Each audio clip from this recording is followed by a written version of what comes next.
Magandang hapon mga bata. Magandang hapon din po, ma'am.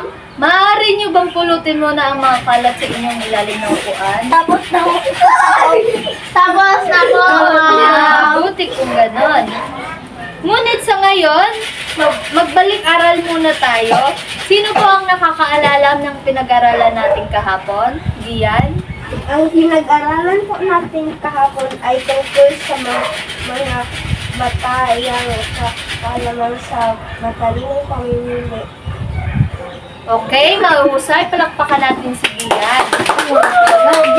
Sa ngayon, tatalakayin natin ngayon patungkol sa pagluluto ng paghahanda ng masustansyang pagkain. Naunawaan po ba? Opo! Ulitin nga ulit natin. Ano ang tatalakayin natin ngayon? Pagluluto ng masustansyang pagkain. Okay, mahusay. Palakpakan natin ang mga sarili. Tayo ay maglalaro ng 4 picks 1 word. Meron akong mga larawan dito at sasabihin nyo kung ang mahahalagang mga mahahalagang salita tungkol sa ating aralin bilang pagbabalik-aral. Ang unang larawan, Fresh. okay? 3D, anong kahulugan nitong fresh? Isaalang-alang ang sustansya ng mga pagkain sa pagpili ng sariwa o fresh na gulay o prutas. Very good. Palakpakan si 3D. Susunod naman ay ang Food expiration. okay, Gia, maaari mo bang tukuyin kung anong food expiration? Suriin ang expiration date ng mga binibiling pagkain. Okay, mahusay. Susunod naman, maaari nyo bang tukuyin kung ano to? Food days. Okay, right? Paghanda ng listahan ng makabilihin upang makatipid ng oras at pagod.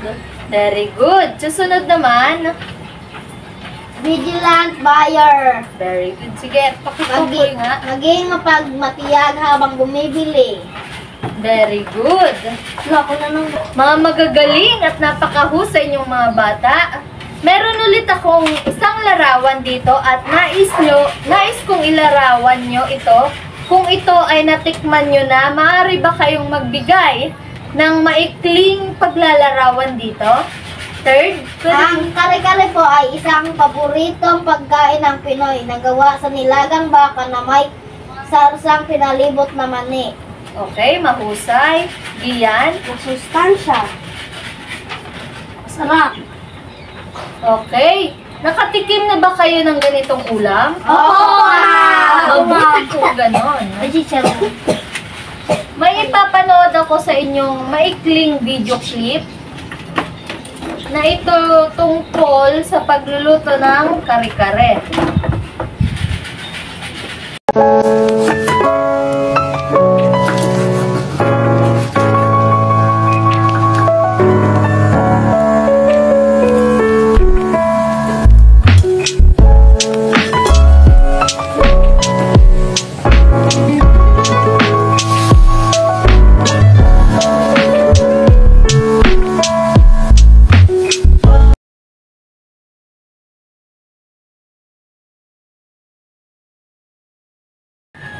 May tanong ako sa inyo mga bata.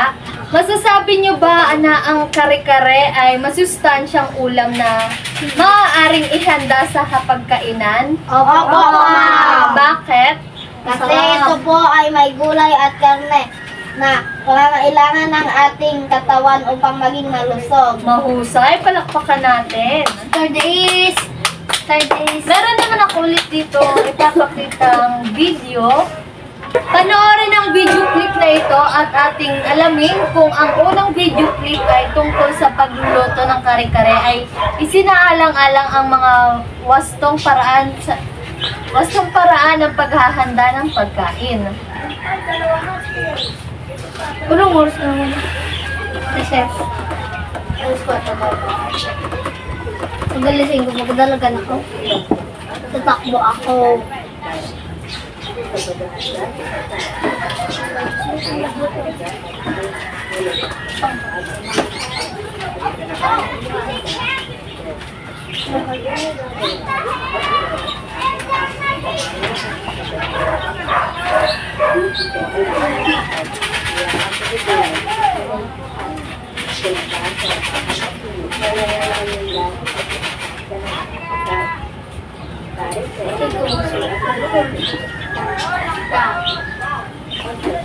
Okay lang. Tandaan mo.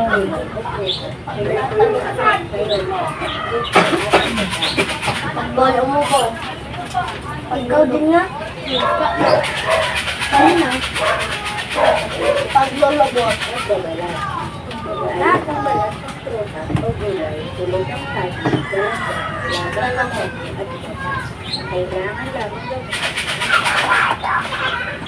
Saka ng...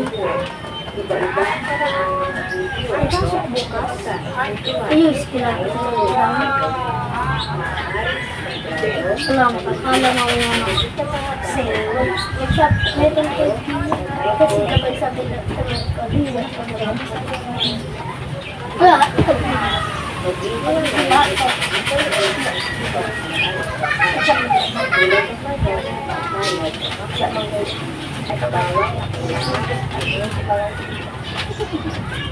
Pandudok dong.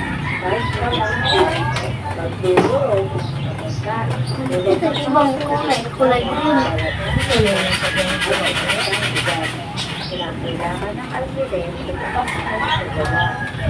Babatid.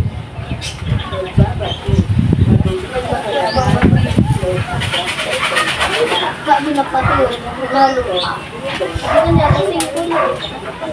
Wala ka magkaloy din. Alisin ko na.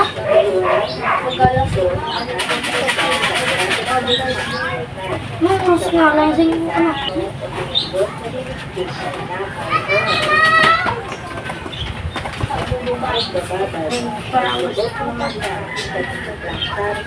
Mukhang gitong ba naman na yan?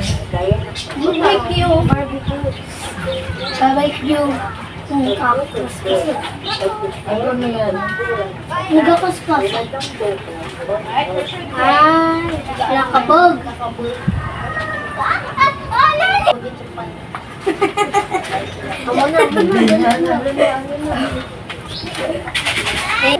Ano-ano ang mga dapat nating isaalang-alang kapag tayo naghahanda ng pagkain? Tahanda tulad ng pagbabalat, pagdiliwa at pagtatanda. Ratiliin ang sustansya, anyo at lasa ng pagkain. Mahusay. Ayos ko diyan.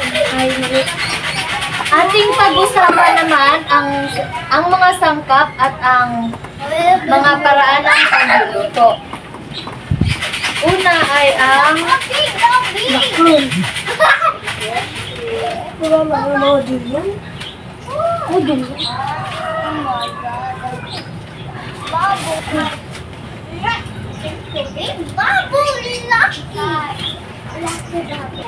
ating pag-usapan naman ang mga sangkap at paraan ng pagluluto. Ating tukuyin ang mga sumusunod. Ano ang paraan ng pagluluto ng kare-kare? Number 1, sabay-sabay tayong magbasa. Palabutin ang karne. Pagkatapos, pakuluin ng 30 to 40 minutes. Salain ang tubig at karne. Igisa ang bawang at sibuyas ng 3 to 5 minutes. Idagdag ang pinakuloang karne sa baboy. Lagyan ng tatlong tasa tubig at pakuluin. Lagyan ng peanut butter at aswerte powder. Timplahan ng asin at paminta. Isunod ang cornstarch at haluin hanggang lumapot ang sabaw.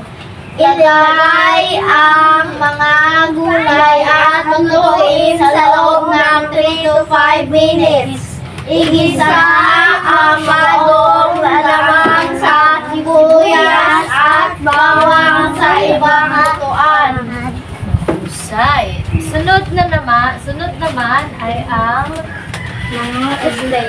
ano-ano ang mga sangkap sa pagluluto ng kare-kare. Bawang at sibuyas, karne o bata, paminta at asin, tubig at cornstarch, sinaw at talong, bagoong alamang, at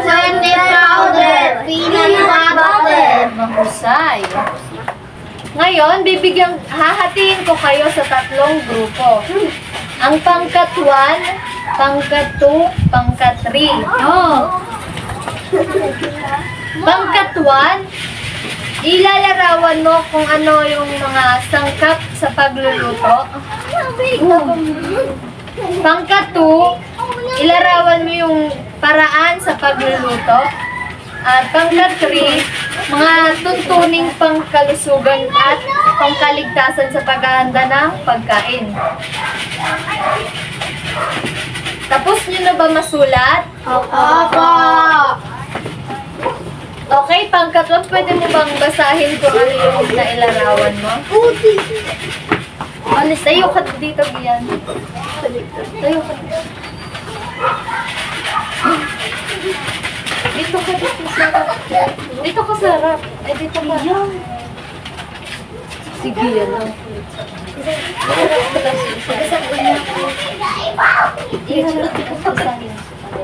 Basahin. Basahin. Ito, basahin.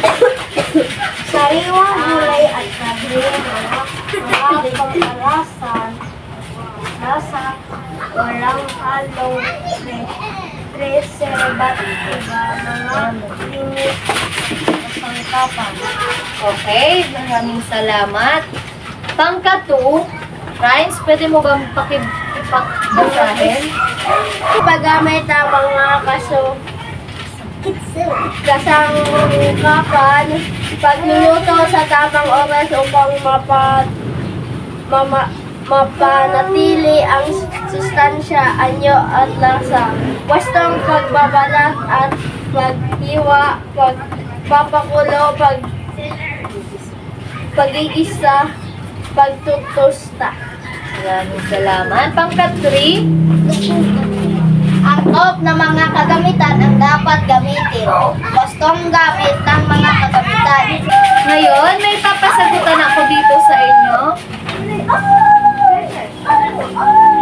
Pwede niyo bang basahin ang panuto? Lagyan ng X sapat lang kung ang pahayag ay nagsasabi ng hindi ligtas o maling tuntunin sa paghahanda ng pagkain. Lagyan ng check kung ito ay tamang tuntunin sa paghahanda ng pagkain. Okay.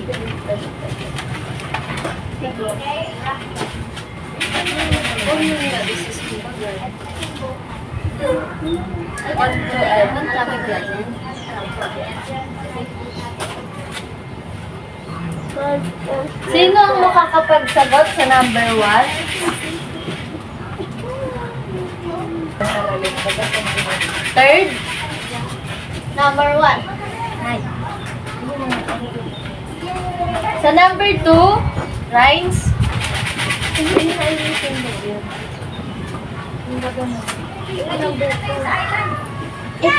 Yan! Pwede mo ba sagot ng number 3?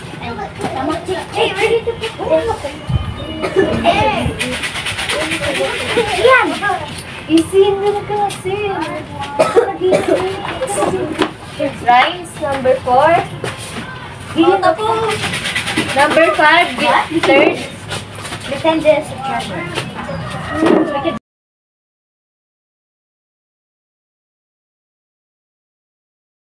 Para naman sa inyong takdang aralin, pumili ng isang recipe na nagpapakita ng iba't ibang paraan ng paghahanda ng pagkain para sa pamilya. Halimbawa, pansit gisado, chapsuy, o sopas. Ilagay ito sa inyong kwaderno. At yun lamang, maraming salamat. Maraming salamat din po, ma'am.